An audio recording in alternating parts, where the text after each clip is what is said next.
పూజారి గారిని ఇంటికి పిలిపించి ముహూర్తాలు పెట్టిస్తూ ఉంటారు. ఇక పూజారి గారైతే మరొక 2 రోజుల్లో దివ్యమైన ముహూర్తం ఉందమ్మా అని చెప్పి అంటూ ఉంటారు. అది విన్న ధర వాళ్ళ అమ్మ భవానీ ధర అయితే ఒక్కసారిగా చాలా హ్యాపీగా ఫీల్ అవుతూ ఉంటారు. ఇంతలో అజయ్ అలాగే విష్ణు వాళ్ళైతే అలా మౌనంగా ఏం చేయలేక అలా చూస్తూ ఉండిపోతారు.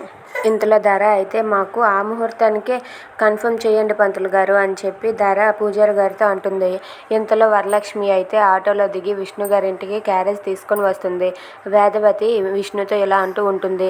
ఈ పెళ్లి జరిగిన 4 రోజులు ఆ వరలక్ష్మి ఇంటికి రాకుండా చేయాలి. విష్ణు నువ్వే చెప్పు, ఈ 4 రోజులు మనం ఈ ఊర్లో ఉండము, ఎక్కడికో బయటకు వెళ్తున్నామని చెప్తే తను క్యారేజ్ తీసుకొని రాకుండా ఉంటుంది కదా. తను రాకుండా ఉంటే మనం ప్రశాంతంగా పెళ్లిని జరిపించుకోవచ్చు అని చెప్పి వేదవతి విష్ణుతో అంటుంది. అది విన్న విష్ణు అయితే అలా మౌనంగా ఉండిపోతాడు.